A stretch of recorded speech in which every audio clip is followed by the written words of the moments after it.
Hello and welcome to The Lead, the New Lines magazine podcast.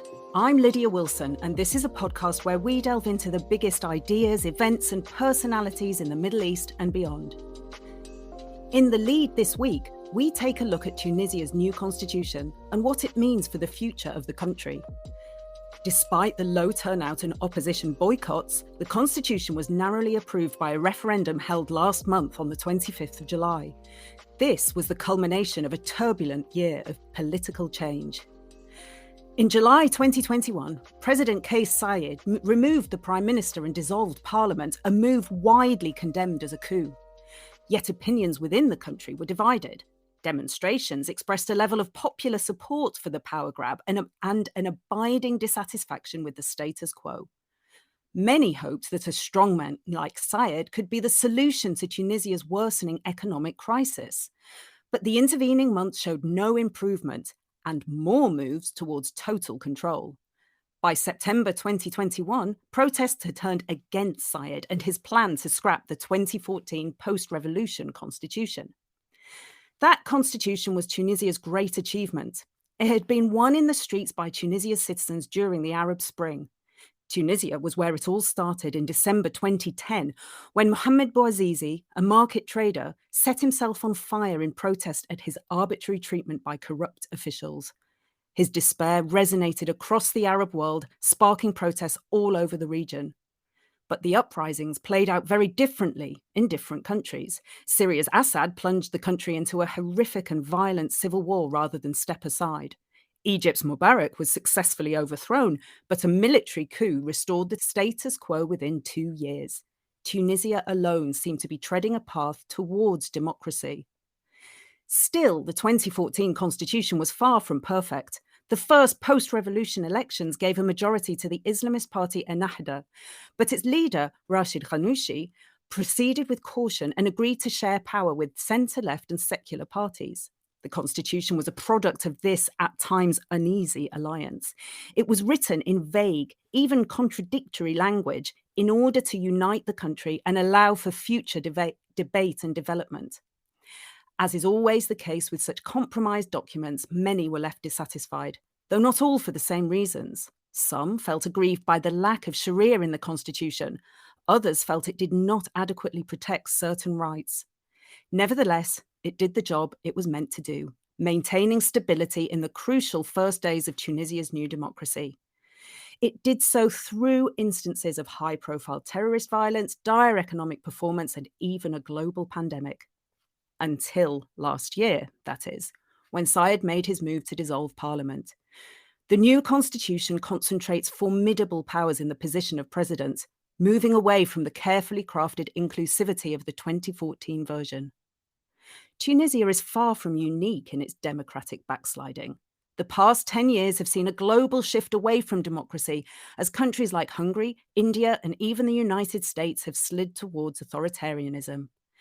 But Tunisia's status as the cradle of the Arab Spring, as well as its foremost success story, make it an especially bitter example of the trend. Whatever happens next for Tunisia will have repercussions not just for Tunisians, but for the fate of democracy across the entire region and beyond. I'm joined today by Mohamed-Dhia Hammami, a Tunisia analyst and PhD student at Syracuse University who has kept a close eye on recent events. Dhia, welcome to the podcast. Hi, thank you for having me. My first question is, just how long ago did you begin to see this or something like this coming? Because this political crisis has been brewing for a while, hasn't it? Yes, it does. However, I don't think it could have been predicted in the long run. I started noticing calls for a change of the political system since the last few months before the coup. I would say probably starting from February 2021, while the coup happened on July 2021.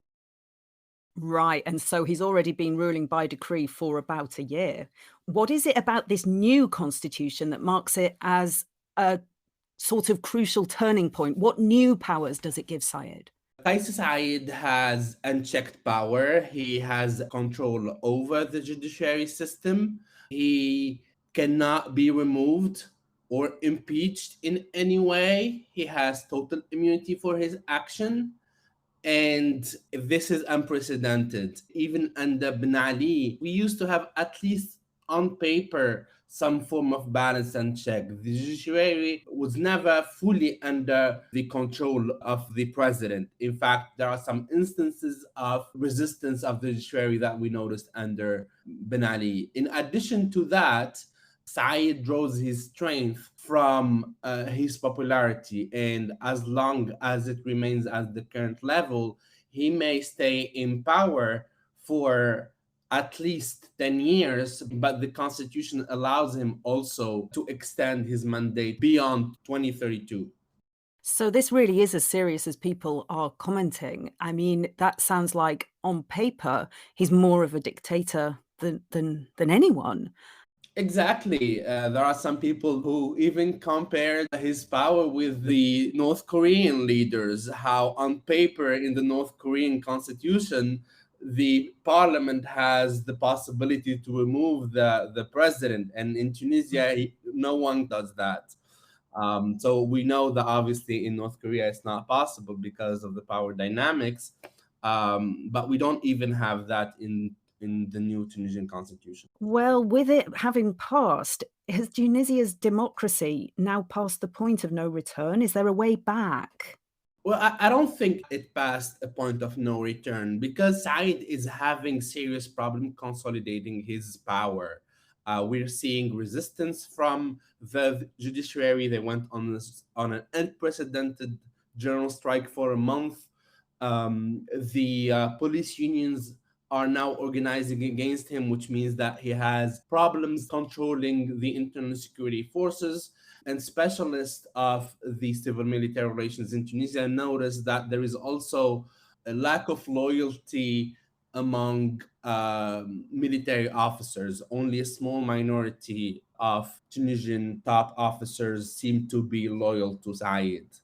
And we did not see them in public with him for a while. So do you think this is in the balance that there might be a plausible path back? A path back is very unlikely.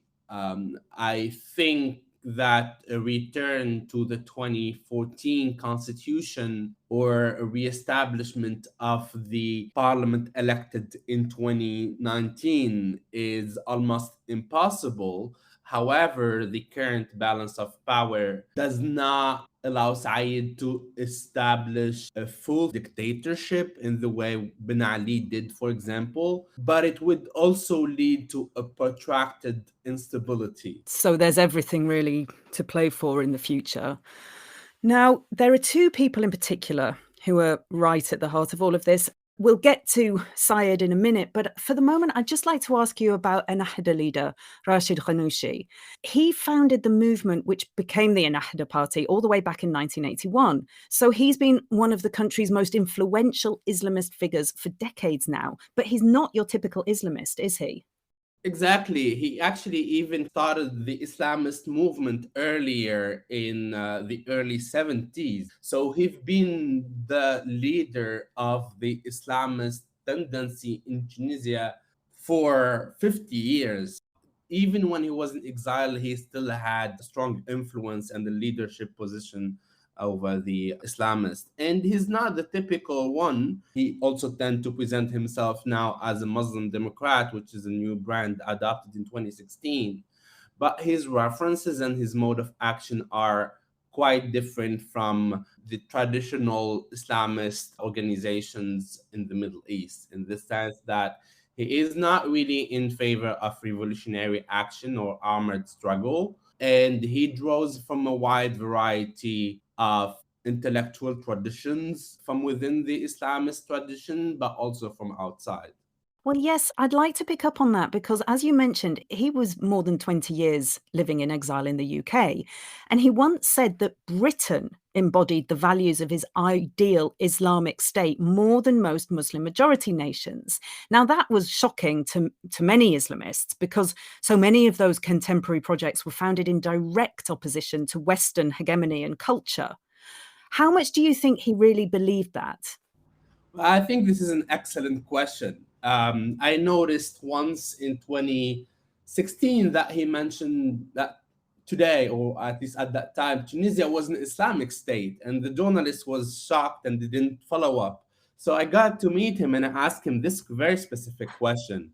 And his answer was very interesting. So his understanding of statehood is closer to some Rousseauian understanding of the social contract, meaning that he believed that the state of nature is Islam, and all the state has to do is to guarantee freedom of religion in the way the Anglo-Saxon systems do, like in the UK or in the US. And the role of the Islamist political party would be to inhibit the repressive power of the state over religion. And I think he came up with this understanding of the role of the Islamic State after the repression of religious activities in Tunisia during Ben Ali regime and his exposure to the British tradition. Tunisian secularists are strongly influenced by the French laïcité tradition, which tend to be oppressive of certain religious practices, like veil, for example.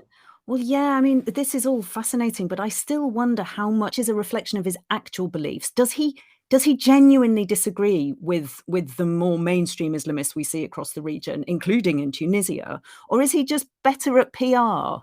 I think he does, but doesn't mean that the grassroots members of Ennahda subscribe to his complex views of Islam and statehood.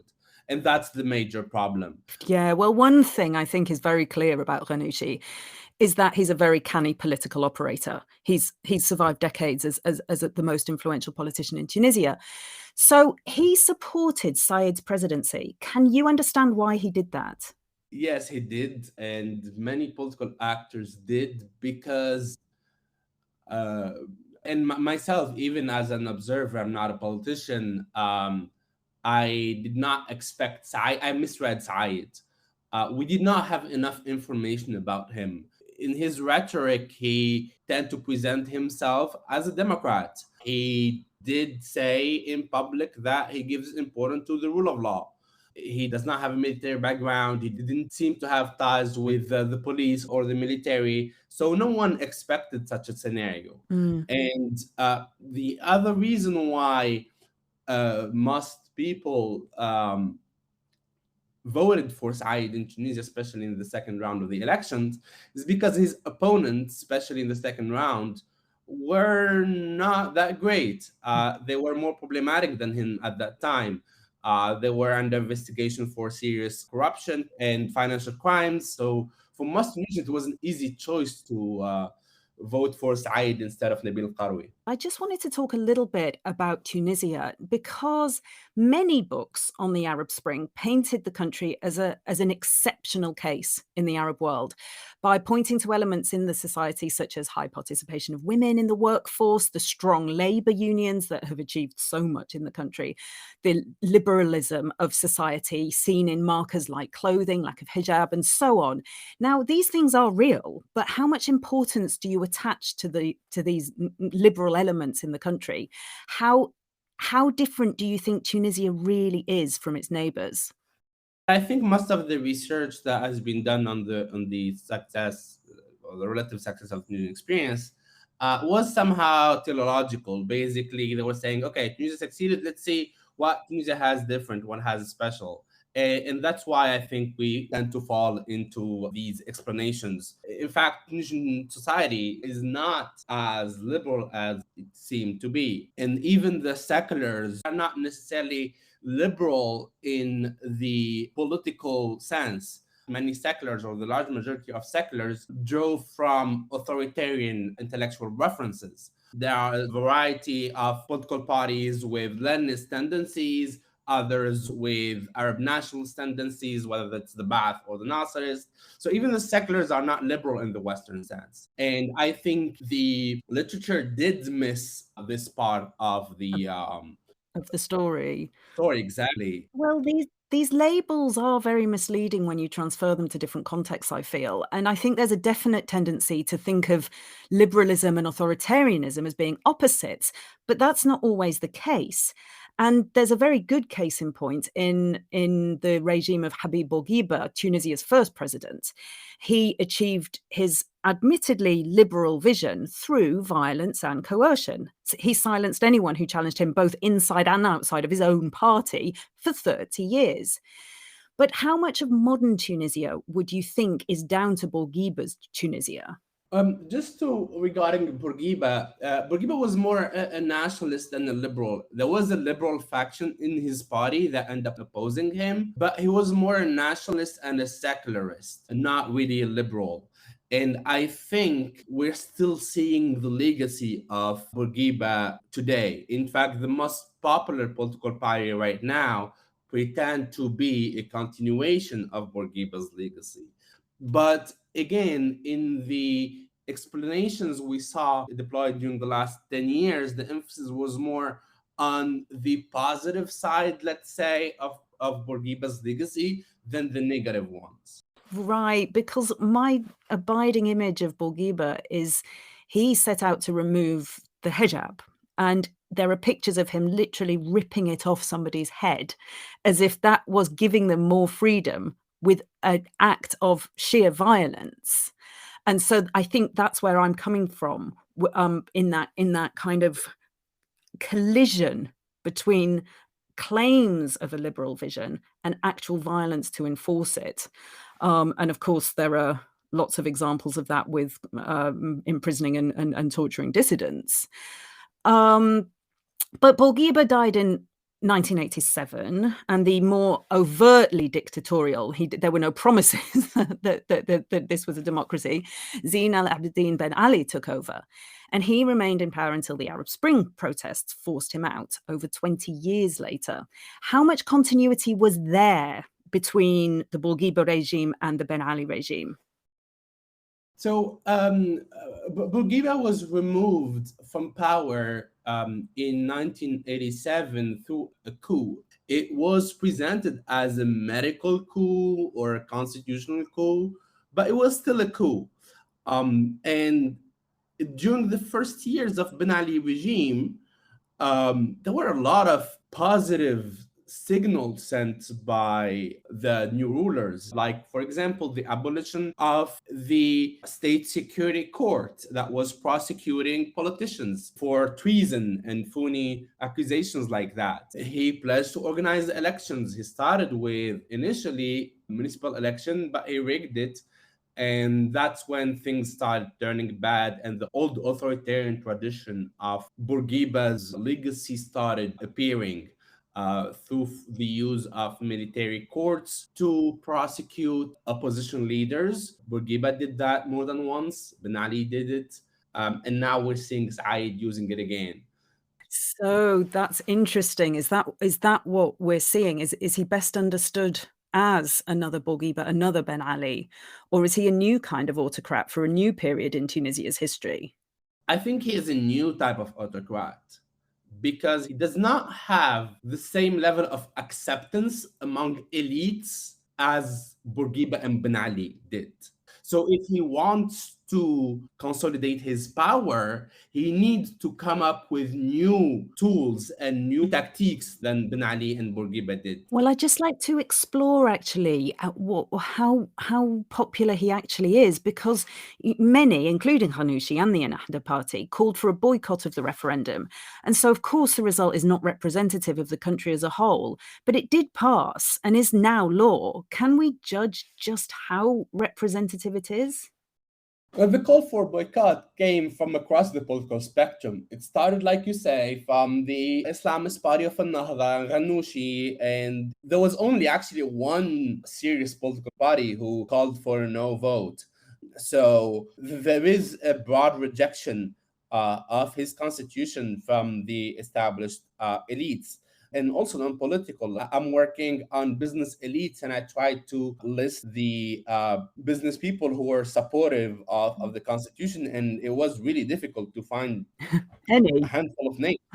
So in terms of popularity, most of his supporters and the 2.6 out of 9 million voters who supported the Constitution belong either to the to the masses or to elites who did not manage to gain power to obtain seats in the parliament during the last 10 years. So we can call them somehow marginal, powerless elites, people who have some level of education, but were marginalized to different forms, either exclusion from political processes or economic exclusion.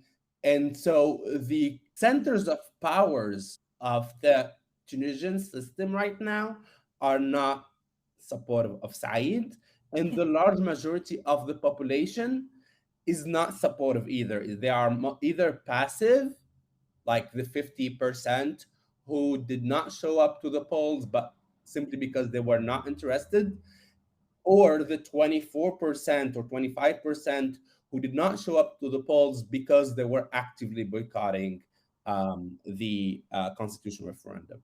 And of course, there were those who did vote who voted against. Well, actually, 94 or 95% of those who showed up to the polls voted in favor. Okay.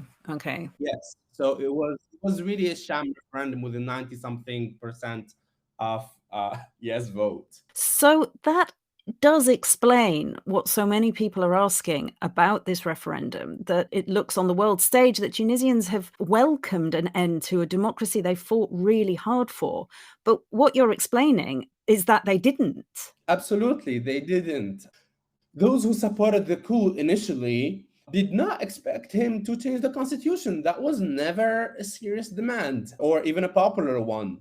And he only announced it in December that he was intending to change the constitution. And some people thought, well, maybe this is an occasion to improve what we have and make it more democratic. So, although major political parties boycotted the entire process, we saw many academics, for example, or business people joining the process of drafting. So, most people, even those who still support Said right now, do not think that he will become a dictator Mm. or he will really concentrate power in the way he's actually doing or in the way Ben Ali and Bourguiba did. And that's why we saw such a strong support throughout the entire last year. The new constitution, the draft, was really a surprise for so many people. So, yes, I Mm. wouldn't say that Tunisians were supportive of the dictatorial aims of Said. Well, you are painting a picture of a very different type of autocrat, a real break from many different past leaders in Tunisia. But I think it's quite striking how much Kais Saied looks like a lot of other populist leaders we're seeing around the world. And I don't just mean in his politics, but actually in his presentation. He was a political outsider, as I mentioned, but still he was very well connected. He's socially conservative, but not particularly ideological. And he's remained extremely vague about his political views, as you say, even misleading, in a way which allows him to move very freely between camps as and when he needs to. So, I mean, he presents himself as a man of the people. He is very concerned about law and order, especially about corruption. And he's said both moral and financial. And he talks about the need for popular accountability, while at the same time eroding the democratic norms in Tunisia. Doesn't a lot of that also sound like Orban in Hungary, Erdogan, or Modi, or even Donald Trump? Yes, there are so many similarities with populist leaders, but the main difference I would say are the fact that he does not have a political party or Mm. a tool that he can use to mobilize the masses. He is an outsider, a political outsider, as you said, but he also belonged to the established elite somehow. He went to the same elitist high school as almost all Tunisian presidents. So he has a foot outside and a foot inside the system, and he's trying to find the right balance. And I think he's having difficulties to do that. Populist leaders rely on some form of organization, like a political party. They manage to co-opt advisors to help them to get at least some things done. Said is not doing that. Mm. And he is having serious issues recruiting We've seen him, for example, appointing governors who've been unemployed for 20 years. And I don't think he has the minimum level of pragmatism that populist state leaders like Trump had. And I think that's his major weakness. Well, that's really interesting. I mean, I think we also need to put this in the context of the Arab Spring. Um, and as I mentioned, Tunisia has the reputation as the Arab Spring's only success story. While all the other revolutions ended in civil war or military counter-revolution, Tunisia has resulted in parliamentary democracy. Now, Middle Easterners are so often told that dictatorship is their only option for stability, but Tunisia was proof, maybe you're giving some hope that it still is, that another way was possible. But I think for a lot of people in the wider region, this new constitution being passed into law will have come as quite a blow. Yes, I think that this new constitution has an impact on the perception of democracy in the region, but this perception is mostly shaped by the authoritarian regimes in the region. If we, for example, see how Egyptian media or Saudi media talk about Kais Saied and usually draw a really unrealistic description of the reality. They don't say, for example, that there was a wide boycott. They tend to emphasize that the boycott came only from the Muslim Brotherhood type of political party. They don't emphasize that only 20 something percent of the voting body did participate. And they claim that Tunisians really were really fed up with democracy and they don't want democracy.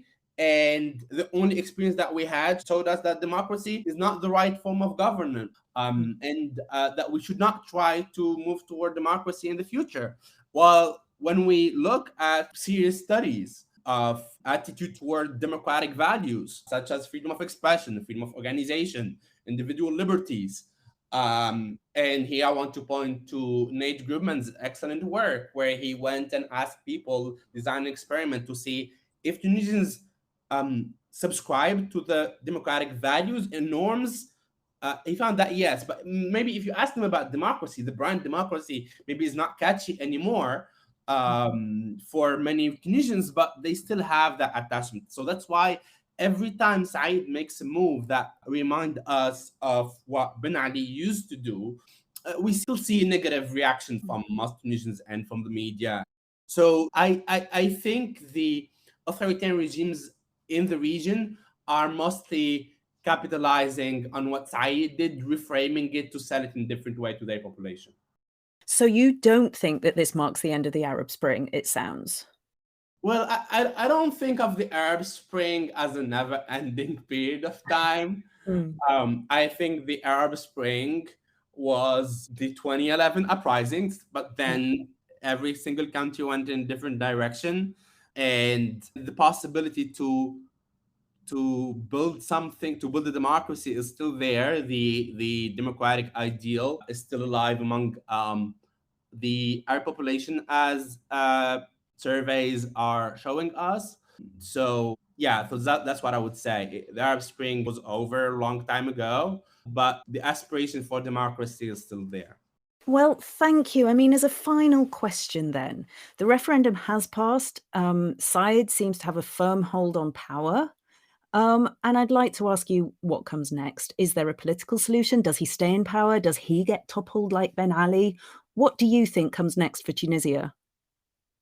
So what's next is the legislative elections that we will have by the end of the year. I think that since most autocrats, especially those who personalize power, tend to be removed not in a peaceful way and not by the opposition, I think if I want to speculate, although I'm usually skeptical of that, the internal threat, like meaning the threat coming from his inner circle, is more serious maybe than the threat that the opposition presents to him. So do you have hope? Yes, I do have hope. That's a great note to end on. Mohamed-Dhia Hammami, thank you very much for joining us. Thank you for having me. It was a pleasure. You can find Dhia on Twitter at MEDDHIAH. This has been The Lead, the New Lines magazine podcast. This week's episode was produced by Joshua Martin and hosted by me, Lydia Wilson. For more like this, subscribe to The Lead on your favourite podcast app or visit our website, newlinesmag.com. Thank you all for joining us.